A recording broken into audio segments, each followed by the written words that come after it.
नमस्कार दोस्तों। तो हम कर रहे थे कक्षा 10 के लेसन नंबर 1 के बारे में डिस्कस।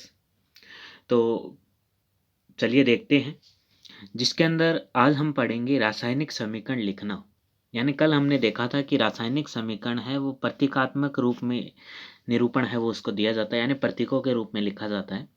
तो आज हम देखेंगे कि रासायनिक समीकरण लिखी कैसे जाती है, उसके बारे में बात करेंगे। तो चलिए देखते हैं, क्या रासायनिक समीकरण के निरूपण की इससे भी संक्षिप्त विधि है। शब्दों की जगह है रासायनिक सूत्र का उपयोग करके रासायनिक समीकरणों को अधिक संक्षिप्त तथा उपयोगी बनाया जा सकता है। यानी जैसे हमने कल पढ़ा था ना कि मैग्नीशियम और ऑक्सीजन अभिक्रिया करके एमजीओ बनाता है, तो ये क्या है, ये संक्षिप्त और उपयोगी है वो रासायनिक समीकरण लिखी गई है। अगर शाब्दिक रूप से लिखते तो वो बड़ी हो जाती, संक्षिप्त नहीं होती। तो इसे संक्षिप्त रूप में लिखने के लिए इसे प्रतीकात्मक निरूपण है वो किया जाना आवश्यक है। यदि आप मैग्नीशियम ऑक्सीजन तथा मैग्नीशियम ऑक्साइड के सूत्रों का स्मरण करें, मतलब याद करें, तो उपरोक्त शब्द समीकरण इस प्रकार हमने लिखा जा सकता है। यानी ऊपर जो दिए गए हैं उसको इस प्रकार से लिखा जा सकता है। यानी इसमें कोई इतना इम्पोर्टेंट नहीं है, काफ़ी बार हम है वो ये देख चुके हैं। और यहाँ एक बात और दोस्तों, जो इम्पोर्टेंट होगा मैं आपको वो बता भी दूंगा, ताकि आप उसे अपनी बुक के अंदर अंडरलाइन कर लेना और उसे अच्छे से याद कर लेना। और मैं पूरी कोशिश करूंगा कि कोई भी महत्वपूर्ण बात है वो छूटे ना, और आप उसे अंडरलाइन ज़रूर कर लेना। उससे आपको काफ़ी फ़ायदा मिलेगा और इससे आप एग्ज़ाम में काफ़ी काफ़ी नंबर है वो बना सकते हैं। तो चलिए आगे देखते हैं। तीर के निशान के बाईं और दाईं ओर के तत्वों के परमाणुओं की संख्या की गिनती कर उनकी तुलना करें। क्या दोनों और तत्वों के परमाणुओं की संख्या समान है? ये द्रव्यमान संरक्षण के नियम की बात कर रहा है। मैं बताऊंगा क्या होता है, एक बार पढ़ लेते हैं। यदि है तो समीकरण संतुलित है, यदि नहीं तो समीकरण असंतुलित है, क्योंकि समीकरण के दोनों ओर का द्रव्यमान बराबर नहीं है। किसी समीकरण का ऐसा रासायनिक समीकरण ढांचा रासायनिक समीकरण कहलाता है। इस प्रकार समीकरण 1.2 जो ये दी गई है Mg+O2 MgO मैग्नीशियम के वायु के जलने का ढांचा समीकरण है।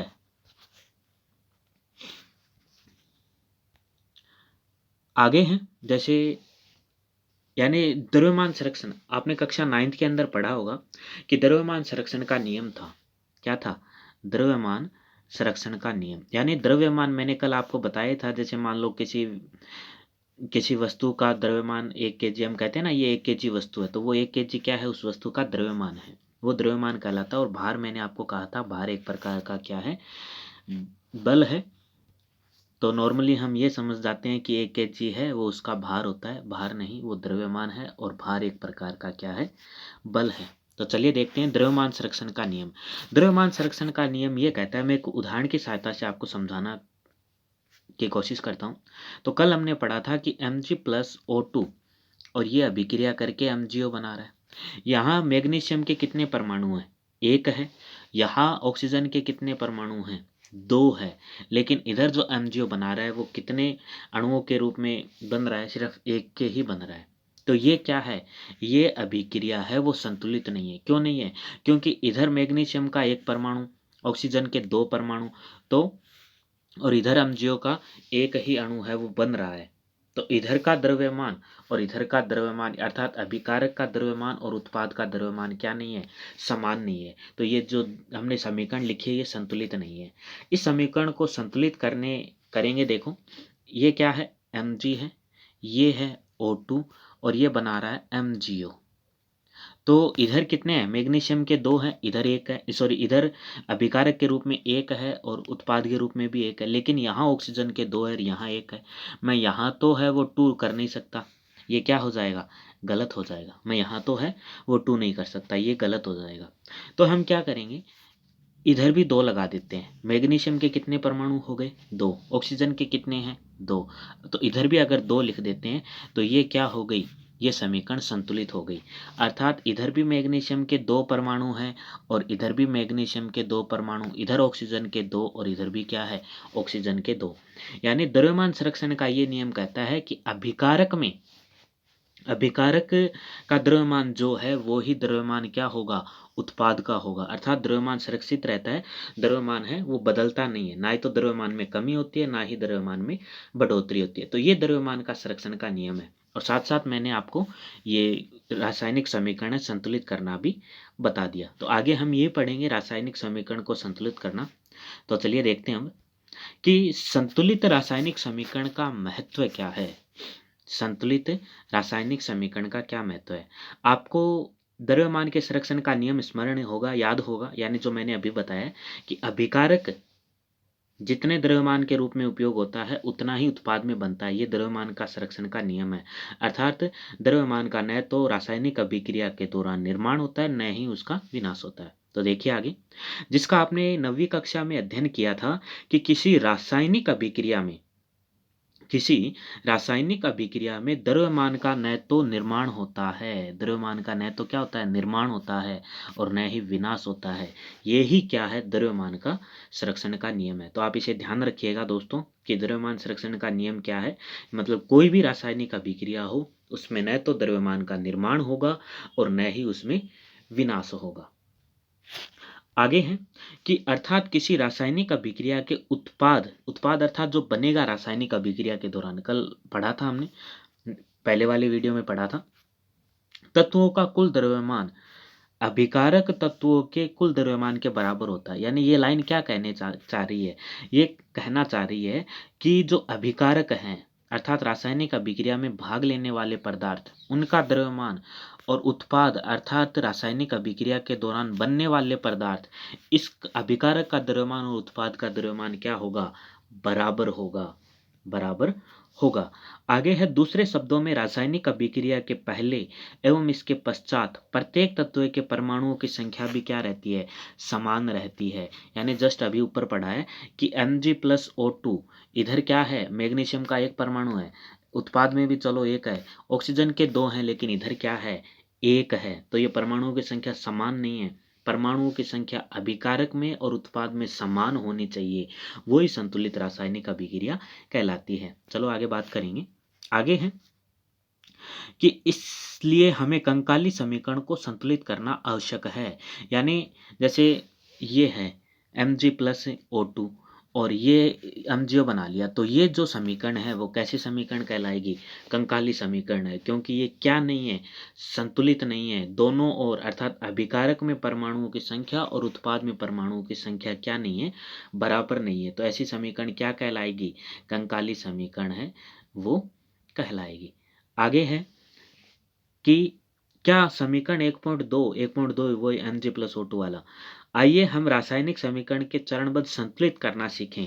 तो एक उदाहरण दिया गया है कि जिंक है वो सल्फ्यूरिक अम्ल, मैं इसको समझा देता हूँ आपको। जैसे ये उदाहरण है, ये दिए गया है, हम इसको प्रतीकात्मक निरूपण के अंदर लिखते हैं। जैसे जिंक का प्रतीक Zn होता है। सल्फ्यूरिक अम्ल जिसे गंधक का अम्लों का राजा भी कहते हैं, यानी सल्फ्यूरिक अम्ल H2SO4, ये क्रिया करके क्या बना रहा है, ZnSO4 बना रहा है, यानी जिंक सल्फेट SO4 है, ये जिंक सल्फेट बना रहा है। और प्लस में क्या बना रहा है, हाइड्रोजन गैस है वो मुक्त कर रहा है। यानी जिंक है, यदि जिंक सल्फ्यूरिक अम्ल के साथ अभिक्रिया करता है, जिंक सल्फ्यूरिक अम्ल के साथ अभिक्रिया करता है, जिंक सल्फेट यानी ZnSO4 और H2 का निर्माण करता है। अब यहाँ देखिए दोस्तों, जिंक का क्या है, एक परमाणु है, इधर भी चलो एक है। हाइड्रोजन के इधर कितने हैं, दो हैं, इधर भी दो हैं। इधर सल्फर एक है, इधर भी सल्फर एक है, और इधर ऑक्सीजन के चार हैं, तो इधर भी ऑक्सीजन के चार हैं। यानी ये जो समीकरण है, ये कैसी समीकरण है, ये संतुलित समीकरण है। यानी इसके अंदर हम क्या लिख सकते हैं, इसके अंदर हम लिख सकते हैं, जैसे मान लो जिंक है, जिंक इधर तो लिख दिया अभिकारक, अभिकारक में परमाणु कितने हैं, और इधर लिख दिया उत्पाद। अभिकारक में क्या था, जैसे देखो मैं वापस यहाँ लिख रहा हूँ, जिंक प्लस H2SO4 अभिक्रिया करेगा, जिंक सल्फेट बनाएगा और साथ में हाइड्रोजन गैस है वो उत्सर्जित करेगा। तो जिंक के कितने हैं, अभिकारक में भी एक है, उत्पाद में भी कितना है, एक है परमाणु। फिर बात करते हैं हाइड्रोजन की, हाइड्रोजन कितने हैं यहाँ, अभिकारक में दो है, उत्पाद में भी कितने हैं, दो है। सल्फर है, सल्फर के कितने हैं, एक है, 1 है, और यहाँ लिख रहा हूँ मैं ऑक्सीजन। ऑक्सीजन के कितने हैं, इधर भी 4, ऑक्सीजन के अभिकारक में भी 4 है, उत्पाद में भी 4 है। अर्थात इधर अभिकारक में परमाणुओं की संख्या और उत्पाद में परमाणुओं की संख्या क्या है, बराबर है। तो दी गई ये जो समीकरण है, ये कैसी समीकरण है, ये संतुलित रासायनिक समीकरण है। तो संतुलित करने का अर्थ दोस्तों ये है कि आप अभिकारक में परमाणुओं की संख्या और उत्पाद में परमाणुओं की संख्या है वो बराबर कर दीजिए। आपकी समीकरण कैसी समीकरण होगी, संतुलित समीकरण होगी। तो चलिए देखते हैं क्रियाकलाप 1.3 में के सबद समीकरण को इस प्रकार दिखाया गया है। सबद समीकरण है, प्रतीकात्मक नहीं है। जिंक सल्फ्यूरिक अम्ल जिंक सल्फेट हाइड्रोजन मुक्त करेगा। उपरोक्त शब्द समीकरण को निम्नलिखित रासायनिक समीकरण के द्वारा दर्शाया जा सकता है। आगे है वो है, जैसे जिंक है, सल्फ्यूरिक अम्ल है, अभिक्रिया करके जिंक सल्फेट और हाइड्रोजन गैस मुक्त करते हैं। और हाँ, ये कल हमने नियम इसके पढ़ ही लिए थे कि एरो है वो हमेशा उत्पाद की ओर रहेगा। तो आइए समीकरण 1.3 जो ये दी गई है, मैं तीर के निशान के दोनों ओर के तत्वों के परमाणुओं की संख्या की तुलना करते हैं। इधर परमाणु कितने हैं, इधर कितने हैं। अगर इन दोनों के परमाणु बराबर है तो ये कैसी है, संतुलित रासायनिक समीकरण है। कि इसमें क्या था, मैं वापस एक बार लिख देता हूँ। जेड जिंक है, सल्फ्यूरिक अम्ल के साथ अभिक्रिया करेगा, जिंक सल्फेट है वो बनाएगा, साथ में हाइड्रोजन गैस है वो उत्सर्जित करेगा। जिंक के कितने अभिकारक में, मैं पहले भी बता चुका हूँ, चलिए रिपीट कर लेते हैं फास्टली। ये जिंक है, एक अभिकारक है, परमाणु अभिकारक में एक परमाणु है जिंक का। उत्पाद में भी क्या बन रहा है, एक बन रहा है। हाइड्रोजन के 2 हैं, और इधर भी कितने बन रहे हैं, 2 बन रहे हैं। सल्फर का 1 है, और इधर भी कितना है, उत्पाद में 1 है। ये 4 है, ये 4 है। अर्थात ऐसी समीकरण क्या कहलाएगी, संतुलित समीकरण कहलाएगी। समीकरण 1.3 में तीर के निशान के दोनों ओर के प्रत्येक तत्व के परमाणुओं की संख्या समान है, इसलिए संतुलित समीकरण है। संतुलित समीकरण कुछ नहीं है, बस यही है, दोनों ओर परमाणुओं की संख्या आप क्या कर दो, बराबर कर दो, वो ही समीकरण कैसी है, संतुलित समीकरण है। आइए अब हम निम्न रासायनिक समीकरण को संतुलित करने का प्रयास करते हैं। इसके अंदर है वो आगे है कि हमें आयरन दे दिया। मैं आपको पहले ही समझा देता हूँ, ये जो चरण है बाद में पढ़ेंगे ताकि आपको अच्छे से समझ में आ जाए। जैसे इसमें दिया गया है कि लोहा है वो वाष्प या जल के साथ क्रिया करके आयरन ऑक्साइड बना रहा है और हाइड्रोजन गैस मुक्त कर रहा है, यानी ये जंग लगने की रासायनिक समीकरण लिखी हुई है। तो इसके अंदर देखो ये समीकरण संतुलित नहीं है, हम इसे क्या करेंगे, संतुलित करने का प्रयास करेंगे। मैं यहाँ वापस है वो लिख रहा हूँ एक बार, Fe plus H2O plus arrow Fe3O4, और साथ में कौन सी गैस निकल रही है, हाइड्रोजन। तो देखिए दोस्तों, इधर कितने हैं आयरन की, एक ही परमाणु, जबकि इधर कितने हैं, 3 परमाणु हैं। तो इसे 3 बनाने के लिए आपको क्या करना पड़ेगा, इस तरफ 3 लगा दो, इस तरफ 3 लगा दो। इधर आयरन के 3, इधर आयरन के 3, ठीक है, ये तो वही बात बराबर। इधर हाइड्रोजन के कितने हैं, 2 हैं, लेकिन इधर भी हाइड्रोजन के कितने हैं, 2 हैं, ठीक है। इधर ऑक्सीजन के 4 हैं, लेकिन यहाँ ऑक्सीजन का कितना है, 1 है। अब इसे क्या करना है, 4 बनाना है ना ऑक्सीजन को, तो आप यहाँ 4 नहीं लगा सकते, जो मैंने लिखा है ना ऑक्सीजन के पैर में, आप यहाँ 4 नहीं लगा सकते, वो गलत है। तो आपको क्या करना पड़ेगा, जल के अणु कितने लेने पड़ेंगे, 4 लेने पड़ेंगे। तो देखो इससे क्या बन गए, हाइड्रोजन के तो परमाणु बन गए 8, और ऑक्सीजन के परमाणु बन गए 4। तो इधर ऑक्सीजन के कितने हैं, 2, हाइड्रोजन के 2 ही है ना, तो इधर लगा दो। इधर 4 आपको लिखना पड़ेगा, इधर 4 लिखोगे तो ये हाइड्रोजन के कितने बन गए, 8 बन गए। हाइड्रोजन के 8 बन गए, ऑक्सीजन के 4, इधर ऑक्सीजन के क्या है, 4 ही है। यानी इसे संतुलित रूप में अगर लिखना है तो कैसे लिखा जाएगा, मैं लिख के है वो आपको बताता हूँ। तो देखिए इसे संतुलित रूप में लिखेंगे, Fe आयरन है, जल के साथ अभिक्रिया करेगा, आयरन ऑक्साइड बनाएगा, यानी Fe3O4 बनाएगा, और साथ में क्या बना रहा है, हाइड्रोजन गैस बना रहा है। तो इधर आयरन के कितने, 3 है, तो इधर भी 3 कर दिए। इधर क्या है, जल के अणु 4, तो इधर भी 4 कर दो। अब इधर भी हाइड्रोजन के परमाणु कितने हैं, 4 हैं। ऑक्सीजन के इधर 4 हैं, तो इधर हाइड्रोजन के 8 हो गए, हाइड्रोजन के इधर जो परमाणु 8 हो गए, इधर भी 8 हैं। ऑक्सीजन के परमाणु इधर 4 हैं, तो इधर भी क्या है 4 है, और इधर आयरन के 3 हैं, इधर 3 हैं। तो ये कैसी हो गई, संतुलित समीकरण हो गई। चलिए अब इसके चरण है वो देखते हैं। मुझे पूरी उम्मीद है आपको समझ में आ गया होगा। आगे हैं कि चरण एक क्या कह रहा है। चरण एक कह रहा है कि रासायनिक समीकरण को संतुलित करने के लिए सबसे पहले प्रत्येक सूत्र के चारों ओर एक बॉक्स बना लीजिए। ऐसा बॉक्स है वो आपको बनाना है। समीकरण को संतुलित करते समय बॉक्स के अंदर कुछ भी परिवर्तन नहीं कीजिए। जब आप संतुलित करना चाहते हो तब कोई भी परिवर्तन नहीं कीजिए, आप ऐसे है वो बॉक्स बना लीजिए। चरण नंबर 2 कह रहा है कि असंतुलित समीकरण में उपस्थित विभिन्न तत्वों के परमाणुओं की संख्या। देखो दोस्तों, मैं आपको तत्व भी आया है तो बता देता हूं कि तत्व होते हैं एक ही प्रकार के परमाणुओं से मिलकर बना पदार्थ। एक ही प्रकार के परमाणुओं से मिलकर बना पदार्थ। और यहाँ बात पदार्थ की भी आई है। इससे पहले वाले वीडियो में मैंने आपको पदार्थ की परिभाषा बताई है। अगर आपको याद है तो आप कमेंट बॉक्स में ज़रूर लिखिएगा ताकि आपको याद हो। देखो दोस्तों, ये छोटी छोटी चीज़ें हैं और ये छोटी छोटी चीज़ें मिलके ही आपको क्या आगे लेकर जाएगी और आप कक्षा 10th के अंदर अच्छा स्कोर कर सको। इन्हीं शुभकामनाओं के साथ मैं पढ़ाता रहूँगा और आप दृढ़ इच्छा से पढ़ते रहिएगा, निश्चित ही आप है वो अच्छा स्कोर करेंगे। तो चलिए देखते हैं। तत्व मैंने बता ही दिया, एक ही प्रकार के परमाणुओं से मिलकर बना पदार्थ क्या कहलाता है, तत्व कहलाता है। और परमाणु है, परमाणुओं की संख्या की सूची है वो बना लीजिए, वो दी गई है, यानी ऊपर वाली समीकरण के अनुसार इसमें किया गया है। आयरन के कितने थे अभिकारक में, एक था।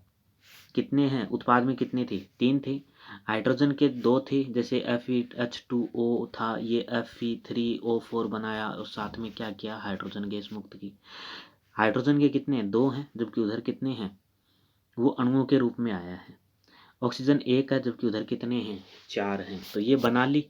ये जब संतुलित नहीं है तब की है ये। अब इसे धीरे धीरे क्या करेंगे, संतुलित करेंगे। सुविधा के लिए सबसे अधिक परमाणु वाले यौगिक को पहले संतुलित कीजिए, चाहे वह अभिकारक हो या उत्पाद हो। अभिकारक हो या उत्पाद हो, ये अभिकारक उत्पाद क्या होते हैं पढ़ चुके हैं। उस यौगिक में सबसे अधिक परमाणु वाले तत्व को चुनिए, सबसे ज्यादा परमाणु वाले तत्व को चुनिए और इस आधार पर हम Fe3O4 और ऑक्सीजन तत्व को चुनते हैं। देखो दोस्तों, आप किसी को भी है वो कर सकते हो, हालांकि यहाँ चरण दिए गए हैं तो वो थोड़ा सा ध्यान रखिएगा। मैंने पहले आपको बता दिया है कि आप किस प्रकार इसको है वो बराबर कर सकते हैं। दाईं ओर ऑक्सीजन के 4 परमाणु हैं, जबकि बाईं ओर केवल क्या है, 1 है।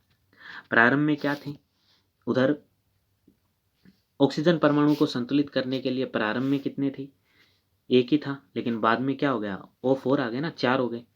और संतुलित करने इधर भी कितने कर देंगे, जल के अणु 4 ले लेंगे उसमें, तो उधर के ऑक्सीजन परमाणु क्या हो जाएंगे, संतुलित हो जाएंगे। यह याद रखना आवश्यक है कि परमाणुओं की संख्या को बराबर करने के लिए हम क्रिया में शामिल तत्वों यौगिकों को सूत्रों को नहीं बदल सकते। मैंने कहा ना कि अगर मान लो जैसे ये H2O है तो पानी का सूत्र यही है, जबकि आपको ऑक्सीजन के कितने परमाणु चाहिए, 4 चाहिए। तो आप यहाँ ना लगा के आप यहाँ 4 लगा देते हो, तो अब ये क्या नहीं रहा, जल का फॉर्मूला नहीं रहा है, जल का सूत्र नहीं रहा है। तो आप ऐसा है इसे चेंज नहीं कर सकते। अगर आप परमाणुओं की संख्या जोड़ते घटा कम करते हैं तो उनके तत्वों और यौगिकों के सूत्रों में है ना बदलाव नहीं आना चाहिए। सूत्र आप नहीं बदल सकते, सूत्र बदल के आप उन्हें संतुलित करो, ये गलत है। जैसा कि ऑक्सीजन परमाणु को संतुलित करने के लिए हम 4 गुणांक लगाकर अर्थात 4 जल के अणु लेकर लिख सकते हैं, लेकिन ये नहीं लिख सकते H2O4। मैंने बताया ना, आप ये नहीं कर सकते, ये गलत हो जाएगा। आंशिक रूप से संतुलित समीकरण अब इस प्रकार होगा, इस प्रकार। आगे है जो चरण नंबर 4 है, वो क्या कह रहा है कि Fe तथा हाइड्रोजन परमाणु अब भी संतुलित नहीं है। इसमें देख रहे हो आप, ये देखो, ये और ये अब भी संतुलित नहीं है। इधर कितने हो गए, 8 हो गए। इधर हाइड्रोजन कितने हैं, 4 ही हैं, 2 ही हैं। इधर कितने, 8 हो गए। इधर आयरन कितना है, 1 है। इधर कितने हैं, 3 है। तो अब भी संतुलित नहीं है, इन्हें भी संतुलित करना पड़ेगा।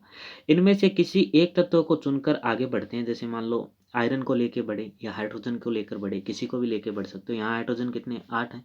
इधर 4 लगा दो, ये भी 8 बन गए, इधर 3। अब ये संतुलित है।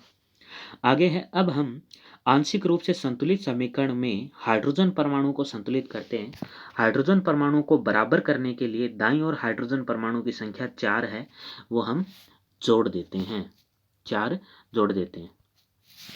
फिर ये कह रहा है प्रारंभ में हाइड्रोजन कितने थे, जैसे ये बन गए 8 बन गए, तो उधर कितने थे, 2 ही थे, लेकिन बाद में इधर भी 8 और इधर भी 8 है, वो करके हाइड्रोजन के परमाणुओं की संख्या को अभिकारक और उत्पादों में क्या किया गया, संतुलित है वो किया गया।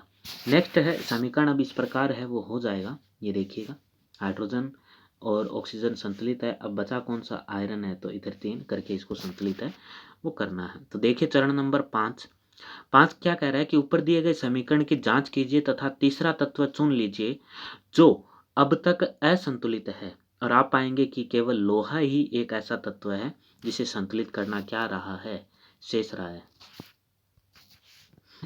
प्रारंभ में कितना था, एक ही था, लेकिन उत्पाद में 3 थे, तो इसको क्या कर दिया है, 3-3 करके उसे इस प्रकार से संतुलित है वो कर लिया गया है। आयरन को संतुलित करने के लिए ये क्या है, 3 परमाणु है, लिख देते हैं। अब देखिएगा चरण नंबर 6 है। अंत में इस संतुलित समीकरण की जांच के लिए हम समीकरण में दोनों ओर के तत्वों की परमाणुओं की संख्या का क्या करते हैं, परिकलन करते हैं। दोनों ओर के तत्वों की परमाणुओं की संख्या का क्या करते हैं, परिकलन करते हैं। तो इसके अंदर है समीकरण 1.9 में दोनों ओर के तत्वों के परमाणुओं की संख्या क्या है, बराबर है, यानी इसमें देखिए, इसमें इधर हाइड्रोजन के 8, इधर 8, इधर ऑक्सीजन के 4, इधर भी 4, इधर आयरन के 3 और इधर भी 3, तो संतुलित है। दोनों ओर के परमाणु की संख्या बराबर है, अतः यह समीकरण अब संतुलित है। रासायनिक समीकरणों को संतुलित करने की इस विधि को हिट एंड ट्रायल विधि कहते हैं। इंपॉर्टेंट दोस्तों, आप भी अपने इसे बुक में अंडरलाइन किएगा कि हिट एंड ट्रायल विधि क्या है, अर्थात रासायनिक समीकरण है उसके अभिकारक और उत्पादों के परमाणुओं की संख्या को बराबर करने की जो विधि है, संतुलित करने की जो विधि है, उस विधि को क्या कहते हैं, हिट एंड ट्रायल विधि कहते हैं। तो ध्यान रखिएगा हिट एंड ट्रायल विधि है वो क्या है। आगे है उपयोग करके समीकरण को संतुलित करने का प्रयास कीजिए। आगे है दोस्तों चरण नंबर 7, यानी चरण नंबर 6 तक क्या हो गया, संतुलित हो गई, लेकिन चरण 7 ये कहता है कि ये जो मतलब आयरन है वो किस अवस्था में हमने लिया है, ठोस अवस्था में लिया है, गैसीय अवस्था में लिया है, जलीय विलयन के रूप में लिया है, किस अवस्था के रूप में लिया है। तो ये जैसे ही हम परमाणु लिखते हैं या यौगिक लिखते हैं तो उसके पैर के अंदर है उसकी अवस्था भी क्या है, संकेत के रूप में लिखी जाती है। तो देखिएगा भौतिक अवस्थाओं को संकेत के रूप में लिखना, ऊपर लिखे संतुलित समीकरण की सावधानी से जांच कीजिए, क्या इस समीकरण से हमें अभिकारकों उत्पादों की भौतिक अवस्था के बारे में ज्ञान होता है, क्या नहीं होता है, ऊपर लिखी से उससे नहीं है। इस समीकरण में उनकी भौतिक अवस्थाओं की कोई जानकारी नहीं है। रासायनिक समीकरण को अधिक सूचनापूर्ण बनाने के लिए अभिकारक अथवा तथा उत्पादों के रासायनिक सूत्र के साथ इनकी भौतिक अवस्था को भी दिखाया जाता है। देखिए दोस्तों, जैसे ये Fe है, इसके S लिख दिया ना ब्रैकेट में, इसका मतलब है सॉलिड, S का मतलब है सॉलिड, सॉलिड स्टेट, अर्थात इसे ठोस अवस्था के रूप में है वो लिया गया है। यहाँ देखो दोस्तों, जैसे जी लिखा है, जी का मतलब है गैस, इसे किसी अवस्था में लिया गया है, पानी है वो गैस है अर्थात वाष्प के रूप में लिया गया है। यहाँ एस अर्थात जो आयरन ऑक्साइड बना है वो किस रूप में बना है, वो सॉलिड अवस्था के रूप में बना है। और हाइड्रोजन गैस जो मुक्त हुई है वो किस अवस्था के रूप में हुई है, जी, अर्थात ये जो ब्रैकेट के अंदर SgSAg लिखा हुआ है, एस जी लिखा हुआ है, एस का मतलब सॉलिड है, जी का मतलब गैस है, और ये तो आप जान ही गए। फिर एक और आता है जिसका लिखा हुआ होता है, एक ब्रैकेट में आपको मिलेगा AQ। AQ का मतलब होता है एक्वेटिक, एक्वेटिक, एक्वेटिक का अर्थ होता है जलीय विलयन, अर्थात वो जो पदार्थ है वो किस अवस्था में लिया गया है, जलीय विलयन के रूप में लिया गया है, यानी पानी के अंदर घोल के उसका उपयोग लिया गया है। तो आगे है भौतिक अवस्था को भी दर्शाया जा सकता है। अभिकारक तथा उत्पादों के गैस, द्रव्य, जलीय तथा ठोस अवस्था को क्रमशः GL AQ, ये जो लिखा है ना AQ, इसका अर्थ एक्वेटिक यानी जलीय विलयन है। L से तो मतलब जानते हैं लिक्विड यानी द्रव्य अवस्था में लिया गया है, इसका ठोस हो गया, ऐसे दर्शाया जाता है। अभिकारक या उत्पाद जब जल के घोल के रूप में उपस्थित होते हैं तब हम उसे क्या लिखते हैं, AQ लिखते हैं। अगर AQ अगर किसी यौगिक के पैर में ऐसे लिखा हुआ होता है, इसका मतलब वो जल के साथ घुला हुआ पदार्थ है। अब संतुलित समीकरण इस प्रकार लिखेंगे जैसा इसके पैर के अंदर है वो लिखा गया है कि ये समीकरण है, इसके अंदर लिख दिया। अब ये कैसी है, इसकी अवस्था भी दिखा रही है कि किस अवस्था के रूप में इसका उपयोग है वो किया गया है। ध्यान दीजिए समीकरण 1.10 में जल के साथ जी चिन्ह का उपयोग किया गया है। यह दर्शाता है कि इस अभिक्रिया में जल का उपयोग भाप के रूप में किया गया है। प्राय हम रासायनिक समीकरण में भौतिक अवस्था को शामिल नहीं किया जाता है जब तक कि यह आवश्यक ना हो। कभी कभी अभिक्रिया की परिस्थितियां जैसे ताप, दाब, उत्प्रेरक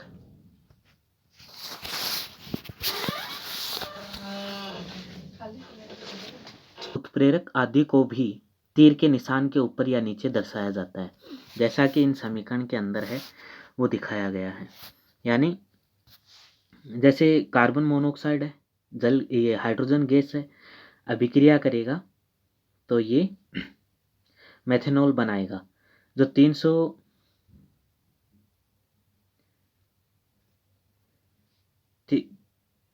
340 है एटीएम पे उसे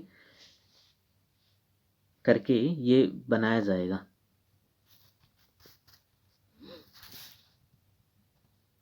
वो हाइड्रोजन के साथ अभिक्रिया करके मेथेनॉल बनाएगी और इसमें है वो कार्बन डाइऑक्साइड जलवाष्प के साथ अभिक्रिया करके सूर्य के प्रकाश और क्लोरोफिल की उपस्थिति में ग्लूकोज C6H12O6 ये ग्लूकोज का रासायनिक फॉर्मूला है और ऑक्सीजन और जल का निर्माण करेगी। यानी ये जो समीकरण है ये किसकी है, प्रकाश संश्लेषण की है। प्रकाश संश्लेषण की अभिक्रिया अगर मैं बताना चाहूँ तो हरे पौधों की क्लोरोफिल युक्त कोशिकाएं सूर्य के प्रकाश की उपस्थिति में जल एवं कार्बन डाइऑक्साइड के साथ अभिक्रिया कर भोजन का निर्माण करती है। वो ही क्या कहलाती है, प्रकाश संश्लेषण अभिक्रिया। जैसे ग्लूकोज का निर्माण हो रहा है, ऑक्सीजन का हो रहा है, जल वाष्प का हो रहा है। तो इसी प्रकार आप पुस्तक में दिए गए समीकरण 1.2 को है वो संतुलित कर सकते हैं। तो दोस्तों इस वीडियो में इतना ही। ये वीडियो है वो काफ़ी लंबा हो चुका है।